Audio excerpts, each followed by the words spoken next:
She reported him to HR twice and now the whole warehouse turned against her. Was she wrong? He drove a forklift directly at her, crossed his eyes, stuck out his tongue, and when she did not react, he parked that forklift, walked up to her, and told her she needed to understand that he was trying to be friendly.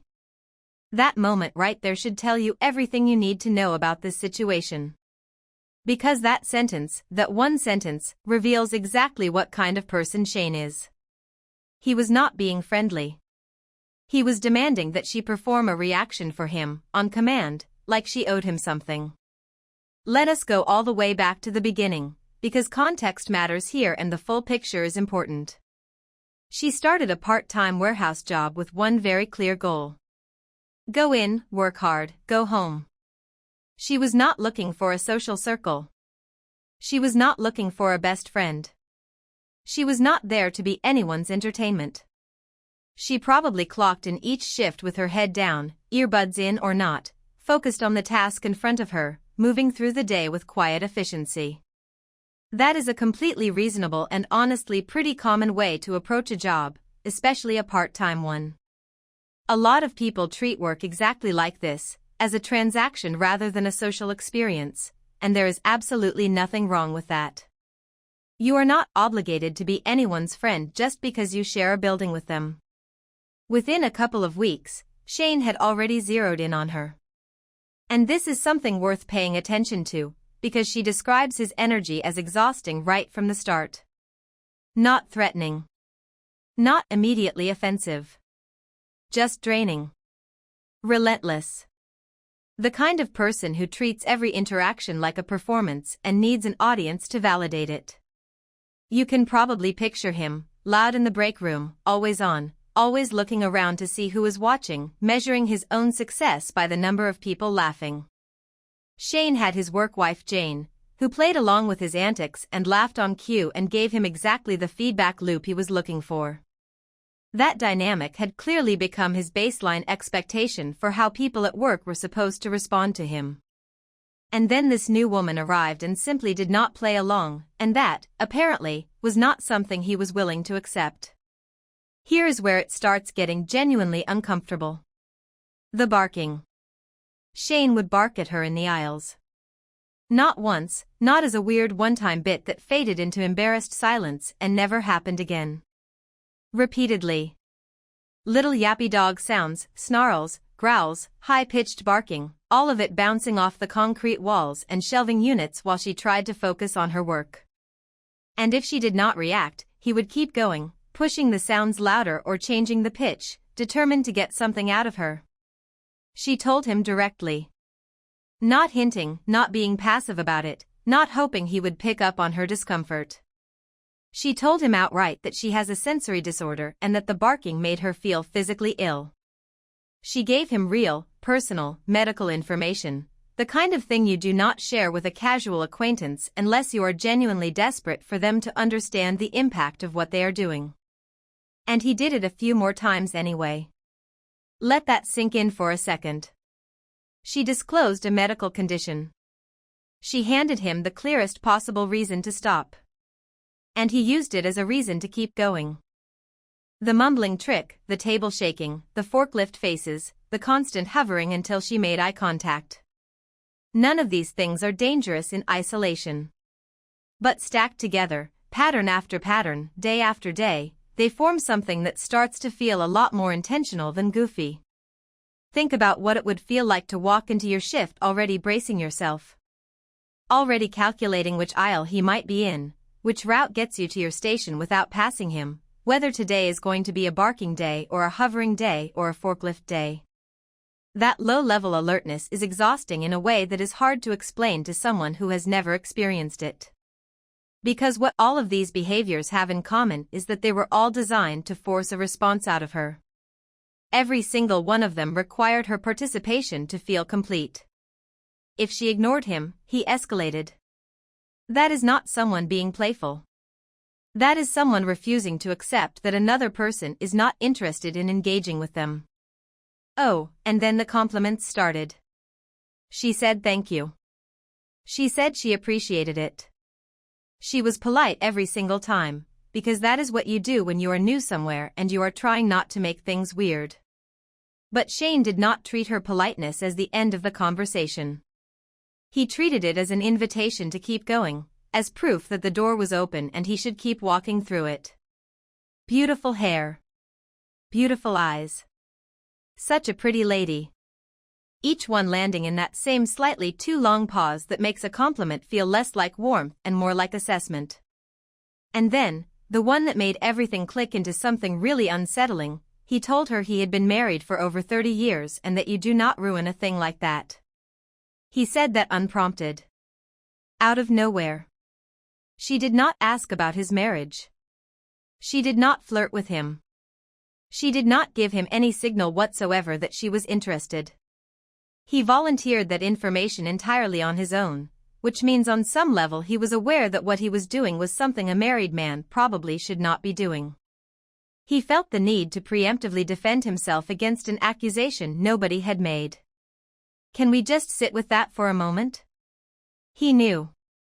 He knew enough to feel the need to clarify that he would not act on it. Which means he understood there was something there to act on. He had thought about it. And yet he kept complimenting her hair for months anyway and explicitly told her she was not allowed to cut it. That is not a compliment. That is a claim. That is someone asserting a kind of ownership over how another person presents themselves, packaging possessiveness as flattery and expecting gratitude in return. When she started intentionally ignoring him, his response was not to back off and take the hint. It was to get tense and start seeking her out. That word, seeking, is doing a lot of heavy lifting here. He was not just bumping into her in the natural course of moving through a shared workspace. He was looking for her. Actively.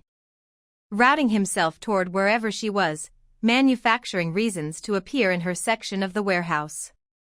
And when he found her and she still did not react to his crossing his eyes on the forklift, he stopped everything, powered down the machine, got off, walked the full distance between them, and told her she needed to understand that he was being friendly.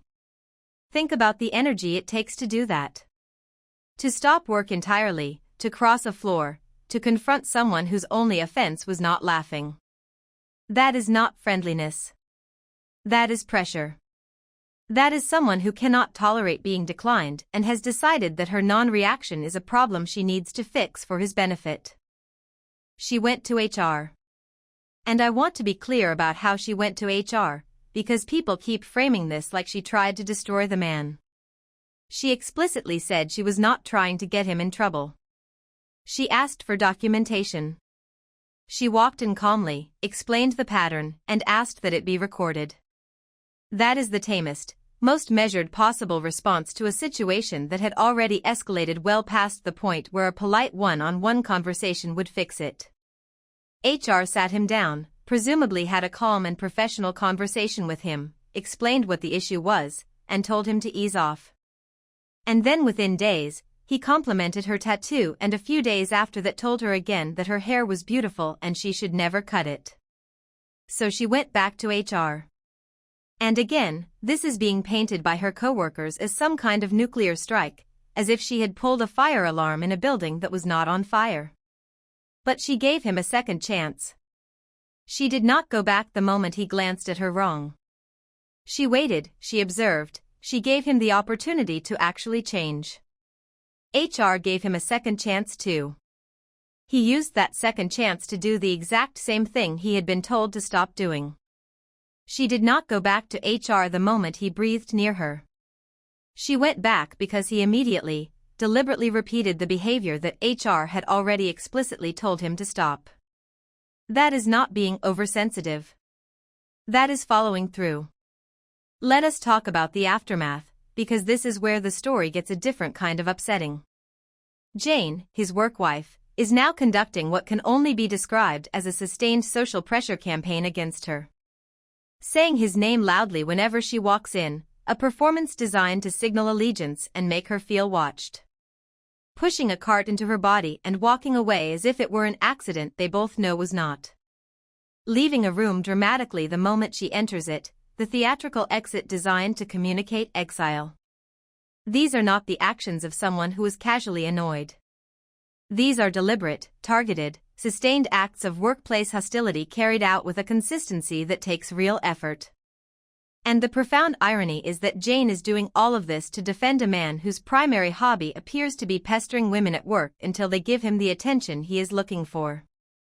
The other woman who keeps telling her that Shane meant no harm, that he loves his wife, that people are getting afraid to have fun at work. That last one is particularly rich. The fun that people are allegedly afraid to have is barking at a woman who told you it made her feel physically sick, and persistently complimenting her appearance after being formally asked to stop. If that is the fun in question, then yes, perhaps people should be a little more afraid to have it. This is the part that genuinely bothers me the most. She was doing everything right. She was polite. She set a clear boundary. She gave him the benefit of the doubt over and over again. She escalated only when he escalated, matched his energy step for reluctant step rather than jumping straight to consequences. She went to HR not to punish him but to protect herself. And she has ended up being the villain of the story to an entire group of people who were not even there and do not know the full sequence of what actually happened. The gossip that spread through that workplace was not about the barking or the compliments or the cart being deliberately shoved into her body. The gossip was just that she went to HR, which sounds alarming and aggressive out of context, stripped of every reason she had, and now she is the one who made work less fun. None of that is her fault. Not one single bit of it. Here is the verdict, and I am going to be completely direct about it. She is not the asshole. She is not even close to being the asshole. Shane created every single condition that led to those HR reports through his own repeated choices. She asked him to stop personally. HR asked him to stop officially. He kept going. What exactly was she supposed to do? Just endure it indefinitely because he is considered a fun guy by the people who enjoy his personality. That is not how it works. Nobody gets a free pass to make another person uncomfortable just because other people like them. The idea that she misread the situation is genuinely absurd. She did not misread anything. She read it precisely correctly. A man who tells a woman she is pretty, establishes that he would never act on it unprompted, and then spends months fixating on her hair and telling her she is not allowed to cut it, is not behaving like a harmless class clown. He is behaving like someone who has found a target and cannot help returning to it regardless of how many signals tell him to stop. The fact that he has a wife and a work wife and a fan club of coworkers does not change what his behavior actually looked like from where she was standing. And to anyone saying that people are now afraid to have fun at work, here is what I would say.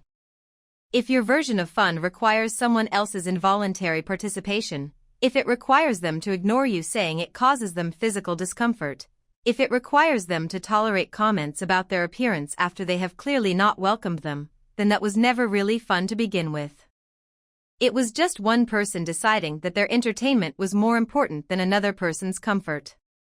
She documented it, she reported it, and she deserves to go to work and do her job without barking, without unsolicited compliments, and without having carts shoved into her. Full stop. He banned his own brother from his future wedding and his mom is devastated. Did he go too far? He came home to find his elderly grandmother with Alzheimer's still in bed, hungry, and alone, because the one adult in the house who was asked to do one single thing had decided that if she was hungry enough, she would figure it out herself. Read that again. A man looked at his sick, elderly grandmother and decided she could handle her own hunger. That sentence alone tells you more about a person's character than almost anything else could. Let us set the scene properly, because the full picture here is important and deserves to be understood before any judgment gets passed. This is a multi-generational household in a country outside the United States where circumstances have brought together our narrator, his mother, his paternal grandparents, and his brother along with the brother's wife and their 3-year-old child. The grandfather, who is apparently a remarkable human being, handles most of the caregiving for the grandmother who suffers from Alzheimer's and dementia. He cooks, he cleans, he wakes her up for meals, he keeps the whole delicate structure functioning. This is not a man who was handed easy circumstances and rose to meet them gracefully. This is a man who quietly, without complaint, built a routine around another person's deteriorating mind and made it look like love instead of labor. When Grandpa had to go to the hospital, Mom stepped in and started carrying that weight herself, because that is what the responsible adults in this household do. They see a gap and they fill it. So on this particular day, Mom and our narrator went out to get groceries. Before leaving, Mom did not ask for anything complicated. She did not request a 5-course meal or a deep clean of the entire house. She asked the brother, a grown adult man who lives in this house rent-free as far as we can tell, to simply prepare grandmother's dinner. Not cook it from scratch. Not sit with her for hours or manage her medications or navigate the emotional difficulty of caring for someone whose memory is dissolving. Just set out her food. Walk it over. Make sure she was awake and fed. The bar could not have been lower if it were drawn on the floor. They came home hours later to find grandmother still in bed. Still asleep. Not because she chose to sleep through dinner, not because she had eaten earlier and simply rested, but because nobody woke her up. Because nobody set out her food. Because a man who apparently has no issue living off the generosity of the people around him could not be bothered to walk down a hallway and make sure a sick, confused, elderly woman ate a meal. Picture that for a moment. Picture a woman with Alzheimer's lying in bed in the growing dark, her body registering hunger in ways her mind may not have been able to name or act on, waiting for something to happen that never came. And when confronted about this, his response was not embarrassment. It was not an excuse. It was not even an apology offered and then retracted. It was that if she was hungry, she would find a way to eat on her own. He said that out loud. To real people. About his grandmother. I genuinely had to stop for a second when I read that. Because that is not laziness. Laziness would have been doing a bad job or forgetting and then at least having the instinct to look sheepish about it. That response is something else entirely. That response is contempt. That is a person who has so thoroughly disengaged from any sense of responsibility toward the people around him that he cannot even perform the minimum social grace of pretending to feel bad about it. There is no fumbling for an excuse. There is no flash of guilt crossing his face. He is not embarrassed. He is not ashamed. He thinks the problem is other people expecting things from him. He has decided somewhere along the way that his comfort is the most important variable in any situation, and everything else, including the basic welfare of a vulnerable elderly woman, is someone else's problem to solve. Now let us add context, because this is not an isolated incident and that matters enormously. This man has twice accumulated debts so severe that his mother, his grandparents, and even his aunt had to drain their entire life savings to bail him out. Not once. Twice. Think about what that means in practice.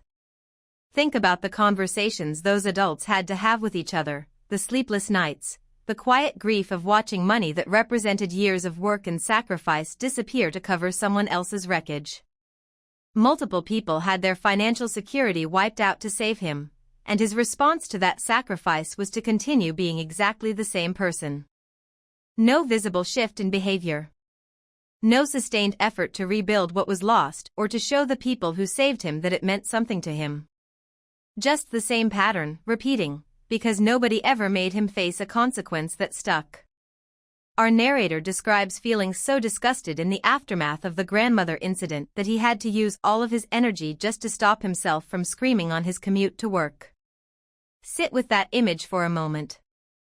A young man on public transit, jaw tight, staring out a window or at the floor, doing the invisible internal labor of keeping himself from coming apart in front of strangers.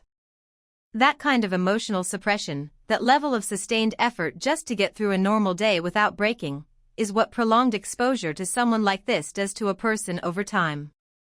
It is not dramatic. It is not an overreaction.